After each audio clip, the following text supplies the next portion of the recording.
what's up, y'all?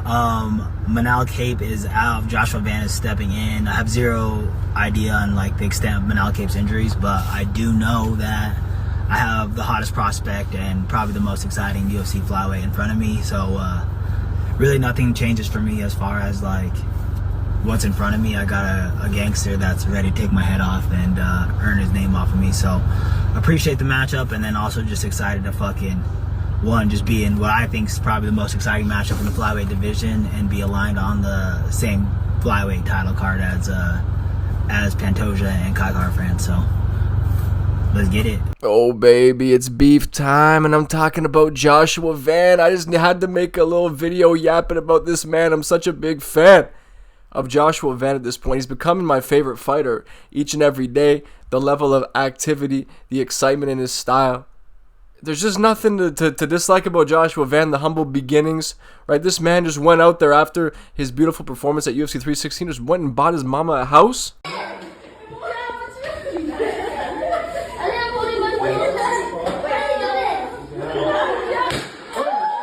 It's just impossible to hate Joshua Van, right? Anyone who hates Joshua Van, I think should be put on a watch list, and I don't think that that's too far either. I genuinely think that you should be put on a watch list if you're not a fan of Joshua Van in some capacity, right? Like I said, humble beginnings and the level of activity. I mean, check this out, dude. Guy made his amateur debut back in 2020, and he's essentially fighting 4 times a year at this point since he joined the UFC. Right? He's put every other fighter to shame with that level of activity. And I think that's why Alex Pereira needs to be given a lot more grace when it comes to his loss against Ankalaev, because he was pretty much doing what Joshua Van's been doing, but at a championship level. But what Joshua Van has been doing at flyweight is nothing short of spectacular, right? Because he's doing it the right way. And he bought his mother a house, like I said, and he did it not with the biggest contract in the world, but by being active and putting on banger fights every single time and earning those bonuses. This man is earning his money, blood, sweat, tears, and just treacherous hands, man. Treacherous boxing combinations. And even if he loses this fight to Brandon Royval, I have no doubt. There's no doubt in me whatsoever that this man will continue his climb, because he's reached a roadblock before, and we thought maybe this man wasn't as good as we thought he was. But then he bounces back, and he's on yet another run right now. He did not allow his momentum to stop after that loss to Charles Johnson. And it was a great fight, and Charles Johnson looked a lot bigger than him in there, and he landed that uppercut in the last round, and Joshua Van, he went down, right? But unlike many fighters who get finished, this man instantly bounces back just a couple of months later and then strings together a run of wins. And now look at the opportunity that's in front of him and the one that he took. And I want to say credit to Royval as well, because Royval, I'm sure, recognizes how dangerous Joshua Van is and the amount of momentum that he's carrying going into this fight. So for him to say, absolutely, man, give me Joshua Van, he could end up being a more dangerous fight than Manel Kape would have been, right? Even though I think Manel Kape is, he's fought at the higher level than Joshua Van has.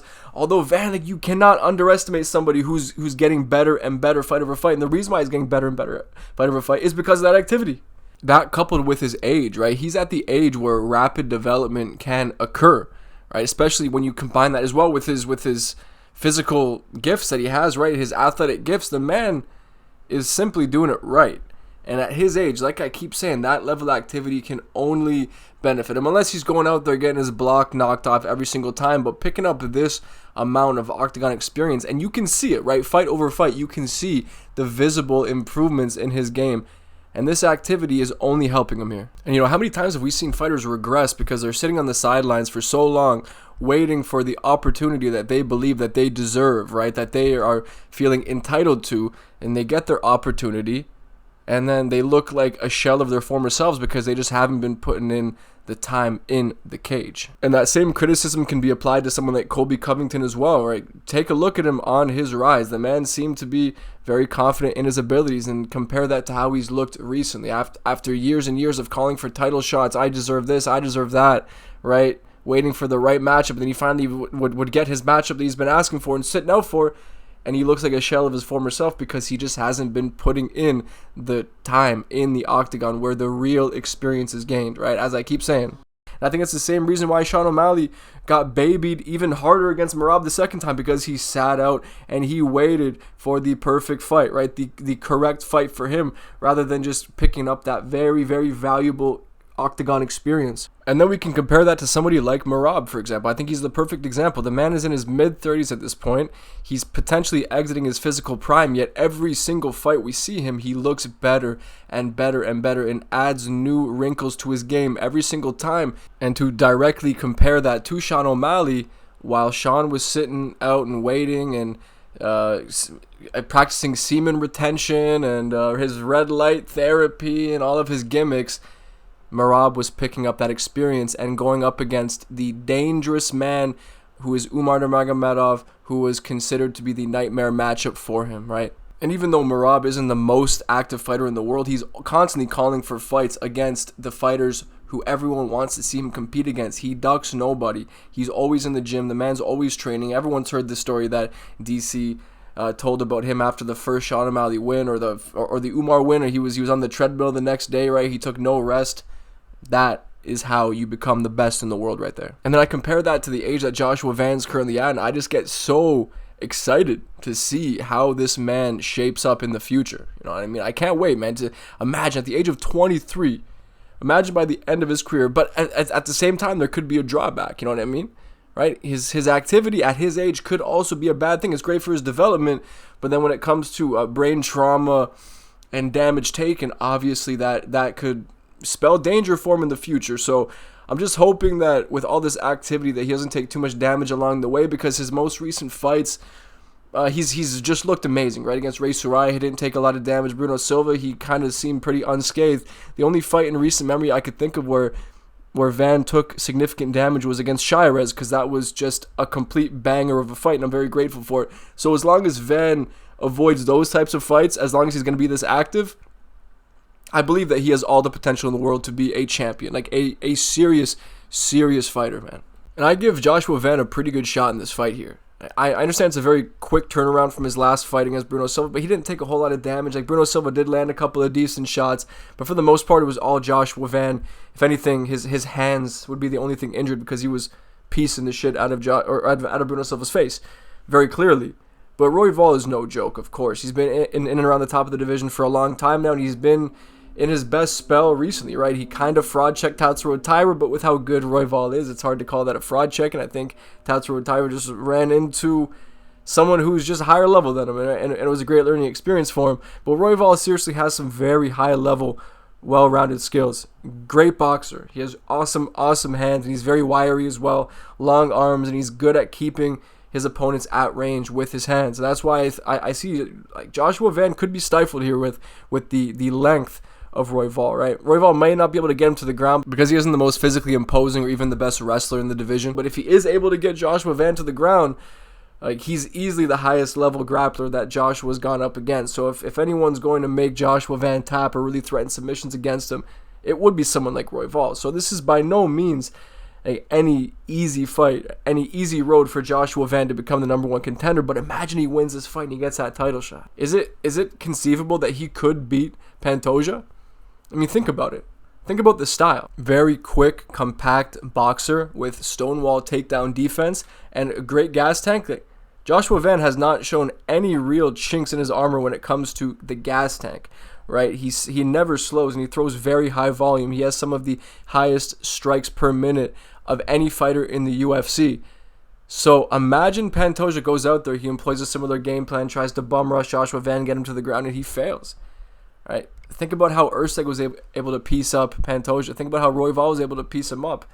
If someone like Joshua Van's in front of you and you're fading, or you are faded like Pantoja, not that Pantoja's ever out of it when he's faded. He has that DDP type gas tank where he's tired, but he's still able to shift into a higher gear if the moment calls for it. But imagine Pantoja starting to fade. You know, he's dropping his head a little bit more. The hands are low. I'm not too sure if he's going to be able to eat those rapid punches coming at his head from Joshua Van. Not only that, but Joshua Van goes to the body so well. He's probably the best body puncher at flyweight right now. He's essentially fighting like JDM at flyweight. Essentially, right? The way he mixes it up to the body and the head with that otherworldly flyweight speed, man. It's a dangerous fight for Pantoja. Even if he was to fight him right now, I believe he would pose him some real issues. You know, but still, think about that. I think that Joshua Van honestly poses many problems for Pantoja. I do think so. So Joshua Van, champion by the end of 2025, for me, it's very possible, and I'm rooting for it. As much as I love Pantoja, and similarly to Joshua Van, right? Humble beginnings, humble man.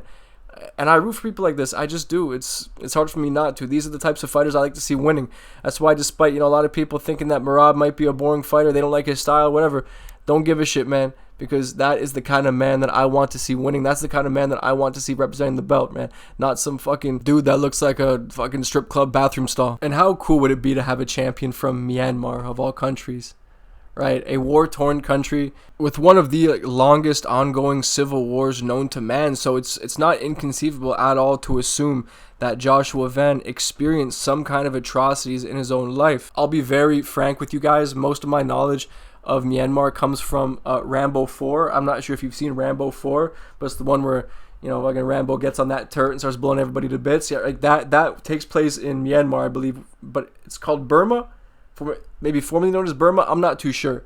But it would be incredible to have a champion from a nation like that. Not a small nation necessarily, like a pretty high population, but a nation that you just don't see much representation of at all in combat sports whatsoever. And there's probably a good reason for that, right? Is that a lot of the citizens of Myanmar likely never even have a sliver of the opportunity that it takes to even get into the UFC. So against all odds, man, this young man from Myanmar is just on a warpath, taking every opportunity put in front of him and showing that true immigrant mentality, man. I love that motherfucker. I love him. He's got that immigrant mentality. Bring him on. Bro, give him more steroids. Give him more fucking steroids. What's that? You want another? So I just wanted to make a quick little video for you guys to show some love to potentially my new favorite fighter, or should I say our new favorite fighter, because this is the type of shit, the type of activity. And not just that, but he goes in there and he just bangs, dude. The style is fan friendly. The activity, you can have nothing but respect for that. There's nothing to hate about Van whatsoever. The humble beginnings. This man is just simply the type of fighter that I want to root for, and I believe all of us should root for. So please let me know in the comment section below. Do you love Joshua Van? And if not, then feel free to let me know why you're retarded. But anyway, guys, I appreciate you watching, and I'll see you on the next one.